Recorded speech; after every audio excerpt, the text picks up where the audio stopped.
राधे राधे प्रिय भक्तों, जय श्री कृष्ण।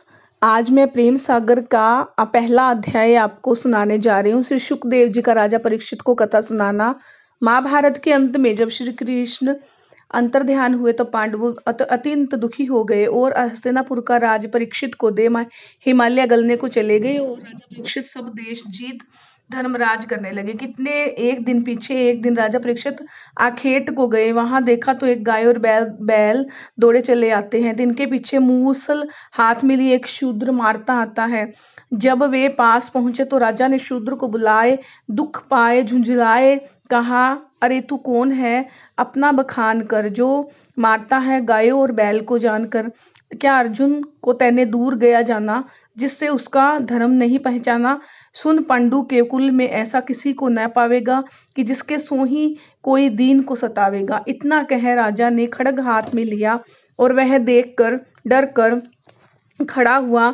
फिर नरपति ने गाय और बैल दोनों को निकट बुला के पूछा कि तुम कौन हो, मुझे बुझाकर कहो। देवता हो कि ब्राह्मण हो, किस लिए भागे जाते हो, या निधड़क होकर कहो। मेरे रहते किसी की इतनी सामर्थ्य नहीं कि तुम्हें दुख दे। इतनी प्रबल बात सुनी तब तो बैल सिर झुकाकर बोला, महाराज, यह है पाप रूप काले बरन डरावनी मूरत जो आपने सन्मुख खड़ा है, सो कलयुग है। इसी के आने से मैं भागा आता हूँ। यह गाय स्वरूप पृथ्वी है, सो इसी के डर से भागी चली आती है।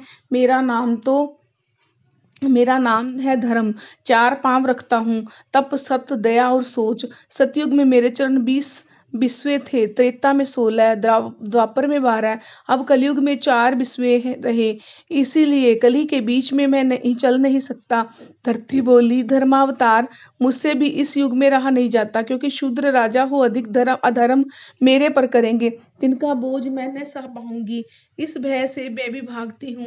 यह सुनते ही राजा ने क्रोध कर कलयुग से कहा, मैं तुझे अभी मारता हूँ। वह घबरा कर राजा के चरणों में गिर पड़ा। गिड़गिड़ा कर कहने लगा, पृथ्वीनाथ, अब मैं तुम्हारी शरण में आया हूँ, मुझे कहीं रहने दो, और बताइए, क्योंकि 3 काल और 4 युग तो ब्रह्मा ने बनाए हैं, सो किसी भांति मेरे मेटे न मिटेंगे।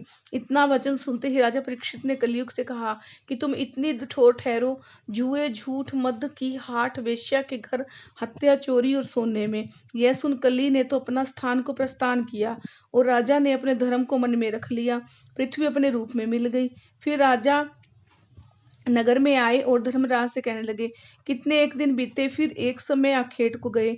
सो जो खेलते खेलते प्यासे भये। राजा के मुकुट में तो कलयुग रहता ही था, क्योंकि मुकुट सोने का था, और कलयुग को राजा परीक्षित ने स्वयं वचन दिया था कि तुम जाकर सोने में, हत्या में, गाय की हत्या में, वेश्या के घर पर चोरी, मद, लोभ में रहो। तो इसने उसना अवसर पाकर राजा को अज्ञान दिया। राजा प्यास के मारे कहाँ आते हैं कि जहाँ लोमस ऋषि आसन पर मारे नैन मूंदे हरि का ध्यान लगाए तप कर रहे थे। उन्हें देख राजा परीक्षित मन में कहने लगा कि यह तो तप के घमंड में मुझे देख तक नहीं रहा, आंख मूंद रहा है। कितनी ऐसी कुमति ठानी, एक मरा सांप वहां पड़ा था, सो धनुष से उठा, ऋषि के गले में डाल अपने घर आया। मुकुट उतारते ही राजा को ज्ञान आया, तो सोच कर कहने लगा कि कंचन में कलयुग का वास है, ये मेरे शीश पर था, इसी से मेरी ऐसी कुमति हुई, जो मरा सांप ले ऋषि के गले में डाल दिया। सो अब मैं समझा कि कलयुग ने मुझे अपना पलटा लिया है। इस महापाप से मैं कैसे छूटूंगा। वरन धन, जन, स्त्री और राज मेरा क्यों न गया। अब आज न जानू किस कर्म में अधर्म जाएगा। जो मैंने ब्राह्मण को सताया।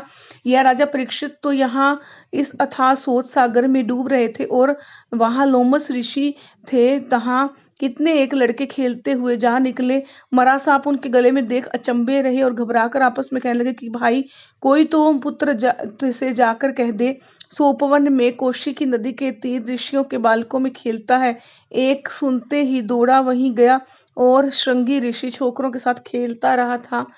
कहा, बंधु, तुम यहाँ क्या खेलते हो? कोई दुष्ट मरा हुआ काला नाग तुम्हारे पिता के कंठ में डाल गया है। सुनते ही श्रृंगी ऋषि के नैन लाल हो गए, दांत पीस पीस कर थर थर कांपने और क्रोध कर कहने लगा कि कलयुग में राजा उपजे हैं, अभिमानी मद धन के मद में अंधे हो भये हैं दुखदानी। अब मैं उनको दूहूँ श्राप, वही मीच पावेगा आप। ऐसे कह श्रृंगी ऋषि ने कोशु की नदी का जल चुल्लू में ले राजा परीक्षित को श्राप दे दिया कि यही सर्प 7वें दिन तुझे डसेगा। इस भांति राजा को श्राप अपने बाप के पास आ गले से सांप निकाल कहने लगा, हे पिता, तुम इतनी अपनी देह संभालो, मैंने उसे श्राप दिया है जिसने आपके गले में मरा हुआ सांप डाला था। यह वचन सुनते ही लोमस ऋषि चैतन्य हुनैन उघाड़ अपने ध्यान से विचार कर कहा, अरे पुत्र, तूने क्या किया? क्यों श्राप राजा को दे दिया? विश्व राज में थे हम सुखी, कोई पशु पंछी भी न था दुखी। कोई ऐसा धर्म राज था कि जिसमें सिंह गाय एक साथ रहते और आपस में कुछ न कहते। अरे पुत्र, जिससे देश में हम बसे, क्या हुआ तिनके हंसे? मरा हुआ सांप डाला था, उसे श्राप क्यों दे दिया? तनक दोष पर ऐसा श्राप, तैने किया बड़ा ही पाप। कुछ विचार